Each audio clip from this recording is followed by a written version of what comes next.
మరీ పెచ్చిపీరిపోయి ఎక్కువ ఎక్స్పెక్ట్ చేసింది మాత్రం ఆ విధంగా జరుగుతుంది. మనం చూడండి సంక్రాంతికి వచ్చినాయి బ్లాక్ బస్టర్ సినిమాలకు, చిన్న సినిమా ఆడేసింది హనుమాన్. అలాగే జరగచ్చండి. మంచి కాన్సెప్ట్. వెంకటరెడ్డి గారు ఏమంటారు? సాయి గారు నమస్తే. ముందుగా మీకు ప్యానల్ లో అందరికీ, అట్లానే జర్నలిస్ట్ యూట్యూబ్ ప్రేక్షకులందరూ నమస్కారాలు. మీరు అన్నట్టుగా ఏంటంటే పాపం మధ్యంతర ఎన్నికలు అని ఆశలు పెట్టుకున్నటువంటి రాజకీయ పార్టీలు, అంటే మాకు అపోజిషన్ ఉన్నటువంటి రాజకీయ పార్టీలు తెలుగుదేశం, జనసేన, బీజేపీలో కొంతమంది తెలుగుదేశం వర్గం మధ్యంతర ఎన్నికలు వచ్చేస్తున్నాయి అని చెప్పి పాపం రఘురామకృష్ణరాజు లాంటి మేధావులందరూ పాపం వీడియోలు పెట్టారు.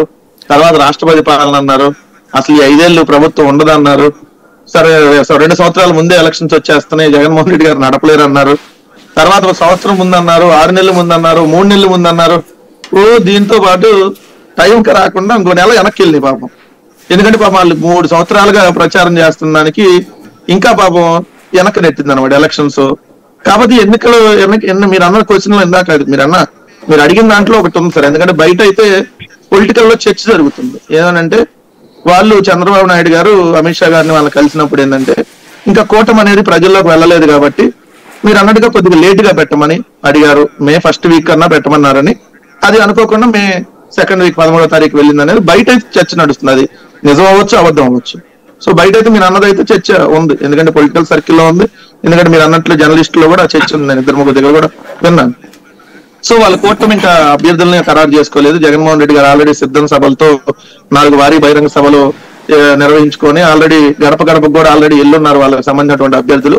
ఎవరైనా కొత్తగా మార్పులు చేర్పులు చేయాలనుకున్న అభ్యర్థులు వాళ్ళు ఆల్రెడీ డిసెంబర్ జనవరి నెలకే మోస్ట్లీ ఫైనల్ చేసి వాళ్ళు వెళ్ళిపోయినారు. కాబట్టి మనకి ఇంకా అభ్యర్థులే ఫైనల్ కాలేదు. ఇమీడియట్ గా ఏప్రిల్లోనే ఎన్నికలు అంటే ఈ 4 రోజుల్లో కష్టం అయింది ప్రచారం చేసుకోవటం కూడా అనేటటువంటి అంటే అడిగారు అనేది బయట వినిపిస్తుంది. అయ్యుండొచ్చు కూడా, ఎందుకంటే ఏప్రిల్ 11వ తారీఖు 2019లో జరిగినటువంటి ఎన్నికలు మోస్ట్లీ ఏమనుకుంటాం, ఒక వారం రోజులు ముందో వారం రోజులు వెనక్కు, మోస్ట్లీ అయితే 10 రోజులు వెనక్కు వెళ్తాయి అనుకుంటారు. మొదటి విడత అక్కడ జరిగింది కాబట్టి 2వ విడతన్నా వస్తుంది అనుకుంటారు, కానీ 4వ విడతకి వెళ్తుందని ఎవరు ఎక్స్పెక్ట్ చేయాలి.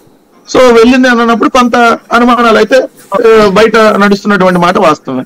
2 అభ్యర్థులకు సంబంధించి అభ్యర్థులు ఎవరైతే నిరంతరం ప్రజల్లో ఈ 5 సంవత్సరాలు నుంచి ఉండి ఉంటారో ఆ అభ్యర్థులకు మాత్రం తొందరగా ఎన్నికలు వచ్చేస్తే బాగుంటది, తొందరగా అయిపోతే బాగుంటది అని అనిపిస్తుంది. మామూలుగా అయితే ఎవరికైనా అనిపిస్తుంది జనరల్ తొందరగా ఎన్నికలు అయిపోతే బాగుంటది అని. ఎందుకంటే రోజు ఖర్చు అనేది ఖచ్చితంగా అవుననుకున్నా కాదనుకున్నా పొలిటికల్ పార్టీగా బయట చెప్పలేకపోయినా రోజు వాళ్ళకి భోజనాల నుంచి రకరకాలుగా వాళ్ళందరికీ సంబంధించి ఉంటాయి కాబట్టి ఖర్చు అనేది ముందు పెట్రోల్ పోయించాలా, తిండి పెట్టాలా, డబ్బులు ఇవ్వాలా. అదే సార్ నేను ఒకటి చెప్తానంటే ఇప్పుడు ఎట్లుందంటే తాకని వాడు కూడా నాకు వాడికి బాటిల్ ఇస్తున్నారు కదా నాకు ఎందుకు ఎవరు తర్వాత ఇది అమ్ముకోవటానికి మళ్ళీ అట్లా కూడా అడిగే వాళ్ళు కూడా ఉన్నారు సార్. సో ఈ రకరకాలుగా మనం కొన్ని ఓపెన్ గా చెప్పుకునే కాదు కాబట్టి, అంటే మనం పొలిటికల్ పార్టీ నుంచి రిప్రజెంటేటివ్ గా మాట్లాడతాం, అనలిస్ట్ గారు అయితే మాట్లాడవచ్చు, దానికి వాళ్ళకి స్వేచ్ఛ బడ్జెట్ లో చెప్పలేం కాబట్టి ఖర్చు అనేది తడిసి మోపుడయ్యేటటువంటి మాట వాస్తవం. 2వది వచ్చేటటువంటి సమ్మర్ సీజన్. సో ఎందుకంటే ఎన్నికల మామూలు కాలానికి ఇప్పుడు మొన్న మాకు రాప్తాడులో సిద్ధం మీటింగ్ కి అద్దంకి సిద్ధం మీటింగ్ కి చూస్తేనే ఎండ మాకు వాసిపోయింది. అందుకని కొంత ఈవినింగ్ లేట్ గా కూడా మీటింగ్ చేయాల్సి వచ్చింది.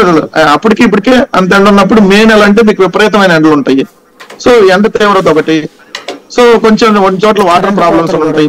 అవి కొంత ప్రతిపక్షాలకి అడ్వాంటేజ్ కూడా అయ్యేటటువంటి 1-2 చోట్ల అయ్యేటటువంటి అవకాశం ఉంటుంది. లేదంటే అక్కడ ఉన్న అభ్యర్థులు మళ్ళీ నీళ్లు ట్యాంకర్లతో ఇప్పటికే ఆల్రెడీ ట్యాంకర్ని కొన్ని చోట్ల తెప్పించుకొని రేపు పొద్దున మళ్ళీ ప్రాబ్లం రాకుండా కూడా చూస్తున్నారు కొన్ని చోట్ల అభ్యర్థులు.